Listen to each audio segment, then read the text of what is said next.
नमस्कार, रेशूज किचनमध्ये आपल्या सर्वांचे खूप खूप मनापासून स्वागत आहे। आज आपण कच्च्या टोमॅटोपासून अशी एक मस्त झणझणीत रेसिपी बनवणार आहोत, जी चवीला सुद्धा अगदी मस्तच आहे व करायला तर तितकीच सोपी आहे। चला तर मग रेसिपीला सुरुवात करूया। तर सर्वात आधी हे कच्चे टोमॅटो मी स्वच्छ धुवून घेतलेले आहेत। आता यानंतर हे टोमॅटो आपल्याला चिरून घ्यायचे आहेत। तर सर्वात आधी मी याचे असे अर्धे अर्धे भाग करून घेतलेले आहेत व यातल्या बिया सुद्धा काढून टाकलेल्या आहेत। आता यानंतर पुन्हा आपल्याला हा टोमॅटो चिरून घ्यायचा आहे।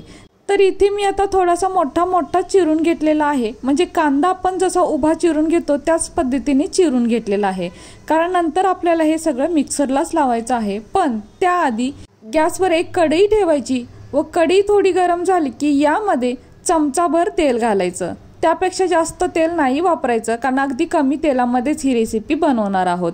आता तेल थोडे गरम झाले की यामध्ये चिरून ठेवलेला हा हिरवा टोमॅटो घालायचा आहे, म्हणजे कच्चा टोमॅटो घालायचा आहे।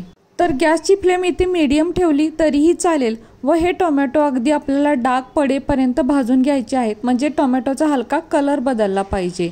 जितका टोमॅटो आपण चांगला भाजून घेऊ तितकी या रेसिपीला छान चव येते। तर टोमॅटो भाजायला सुद्धा जास्त वेळ लागत नाही। तर हे पहा, हलका कलर बदललेला आहे व टोमॅटोवर हलके हलके डाग सुद्धा पडलेले आहेत। यानंतर 4 ते 5 हिरव्या मिरच्या देठ काढून व मोडून यामध्ये घालायच्या व मिरच्या सुद्धा अगदी चांगले डाग पडेपर्यंत यामध्ये भाजून घ्यायच्या।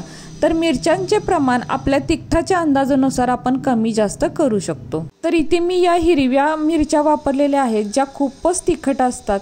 याऐवजी आपण पोपटी कलरच्या ज्या मिरच्या असतात त्या थोड्याशा तिखटाला कमी असतात, त्या जरी वापरल्या तरीही चालतील। तसेच टोमॅटो व मिरच्या आपण वेगवेगळे सुद्धा भाजू शकतो, पण वेळ वाचावा म्हणून दोन्ही सुद्धा एकत्रच भाजलेले आहेत। तर आता मिरच्या चांगल्या भाजल्या गेलेल्या आहेत, या आपण एका ताटामध्ये काढूयात।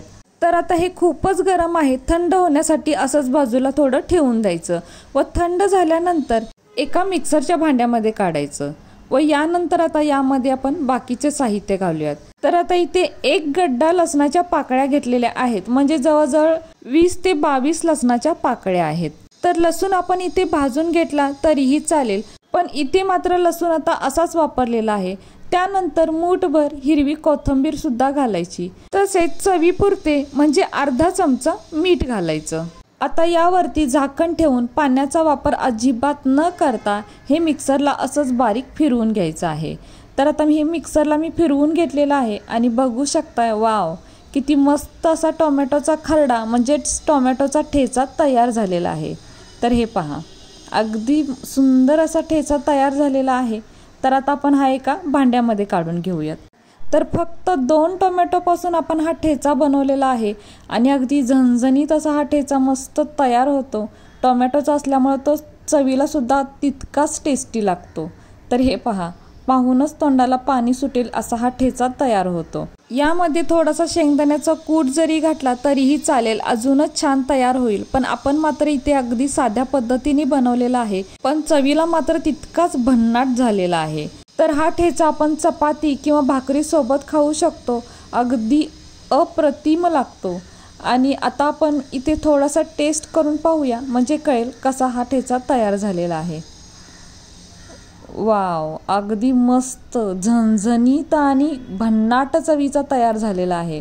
खरंच टोमॅटोचा ठेचा इतका भारी लागतो ना, तुम्ही एकदा नक्की करून पहा। अगदी आपण जेवताना तोंडी लावायला जरी घेतला तरीही चालेल, अगदी जेवणाची मजा दुप्पट होईल, इतका छान हा ठेचा तयार होतो आणि झटपट बनतो, करायला सुद्धा सोपा आहे आणि अगदी कमी साहित्यात बनतो आणि चवीला मात्र तेवढाच भन्नाटही लागतो।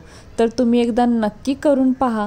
आणि कशी वाटली तुम्हाला ही आजची रेसिपी जर तुम्हाला आवडली असेल तर आपल्या माणसांसोबत नक्कीच शेअर करा। आणि हो, व्हिडिओ जर तुम्हाला आवडला असेल तर प्लीज आपल्या या व्हिडिओला एक लाईक नक्कीच करा। नवीन असाल तर चॅनलला सबस्क्राईब करा, सोबत बेल आयकॉन प्रेस करा, म्हणजेच मी बनवलेले असेच नवनवीन रेसिपी सर्वात आधी तुम्हाला मिळतील। आता पुन्हा भेटू अशाच एका नवीन रेसिपी सोबत।